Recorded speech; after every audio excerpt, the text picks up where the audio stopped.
Okay, everybody, this is one of our family's most favorite thing to eat. It requires a little bit of skill, but I'm going to walk you through it, okay? What you're going to need is, in a flat pan like this, you'll need 1 egg. I've already cracked that in there. And you'll need, I'm not sure how much milk because I usually eyeball it.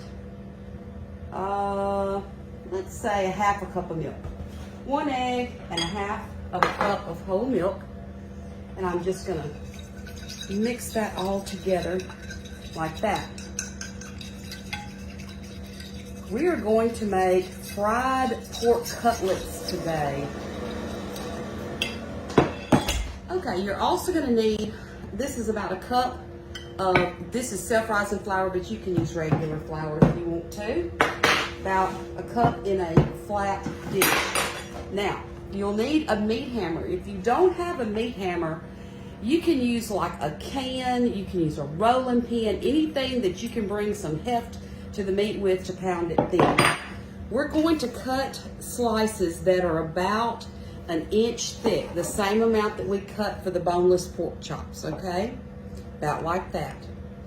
I have got in my cast iron skillet about a little more than 1/4 inch of oil. And I'm gonna have 2 skillets going because really one of these will just about take up a whole skillet. So if you're cooking for the family, you're trying to get everything done, get your 2 skillets going. All right, you're gonna take your pork loin with the flat side of your meat tender, this is a tenderizing side with the spikes. This is a flattener side. With the flattener side, you're just gonna pound it down till it's about 1/4 inch thick.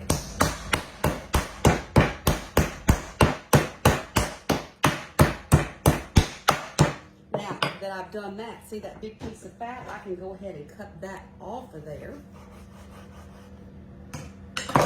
Leave a little bit on it. I'm gonna flip it over to the other side.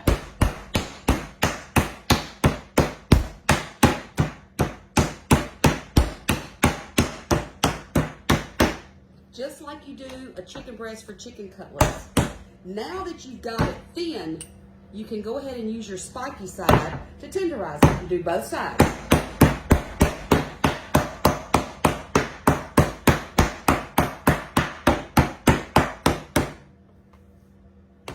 Do the other side. You can see how it's tenderizing.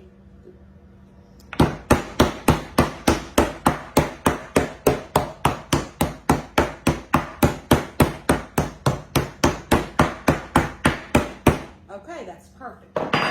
Now to do this part, let me turn this grease up a little bit over here. So it'll be ready to go. To do this part, you'll want to dip it into your flour first. You do this so the egg wash has something to cling to. Now, we like it just finished off in flour, but you can use cracker crumbs. You can use saltine cracker crumbs or rich cracker crumbs for your final coating, but we're just going to do it this way, okay? So flour first, and make sure you press it into the flour with your hands. You want to press it in just like that, okay? Then you want to take it, shake that off. Next, it goes into the egg wash. And this is why you have a shallow, large container so that you can coat both sides. All right, just like that. Then it's going to go back into, going to drip it a little bit. Then it's going back into the flour. And once again, we're going to mash the flour into it. That's an important step to get your crust established. And now I don't season my flour. I season my pork cutlet when it goes into the skillet. Okay? If you have any wet spots, just put just some more flour on it. Just like that. Let me test this grease. Okay. It's ready. I'll move the camera. We'll fry one up. Okay. I went ahead and did another one. We're just going to put that into that hot skillet. And once it goes in, that's when I'm going to add my salt and pepper to it. Just like I do with round steak, deer steak. This is the way I like to season it in the skillet. Now they go quick, so pork cooks really, really fast. Here's the first one we did. This is why you don't want a lot of grease. I probably have a little too much in these skillets, and that's okay. You really don't want it to come up over the top because you want your seasoning to stick. Hope you can see this. All right, this one is ready to turn.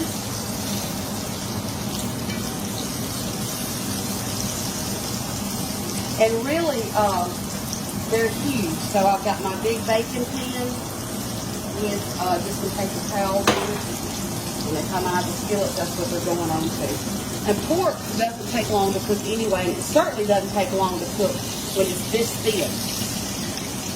So, I did want to show y'all that this is how you can tell if they're done. If, you know, if you're new at this, you just cut a little bit and pull it up with your fork, and if it's white inside like that, it is done. So they don't take very long at all to cook. And you want to turn them over a couple of times. I know that one's done. All right. Pour off about half the grease that's in this skillet, okay? There's about 3 to 4 tablespoons of grease left in the skillet along with the drippings, which is what we want. Let me turn that over real quick. And I'm going to take the flour that we used to put the pork loin in, and I'm going to use about the same amount of flour as I have grease left in the skillet.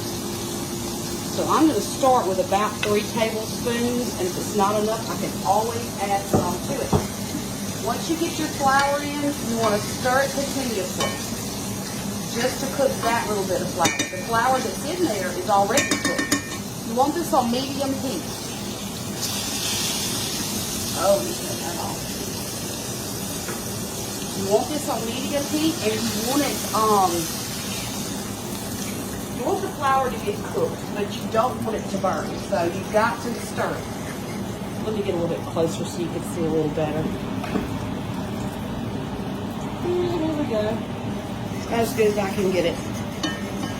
So you're just going to stir this. You'll see a texture change. It'll go from being kind of pasty to more liquidy. When it hits the liquidy point, that means that the flour is done and the fat is starting to separate from it. That's when we're going to add our water. Do not add hot water, add cold water. And stir. Now at this point the gravy's done. If you have to reheat your gravy, what you'll do is you'll add some more water into it and put it right back on the eye to heat. If you like it this consistency, then you leave it that consistency. If you like it a little bit thinner, simply add some more water to it. Now, when I showed you how to make brown gravy with the salmon patties, I added salt and pepper to that. This I did not add salt and pepper to because I put salt and pepper on the pork cutlets when they were cooking. So you'll need to taste it and adjust your seasonings. But that is a super easy pan gravy made from the drippings of pork cutlets. Y'all have a good day.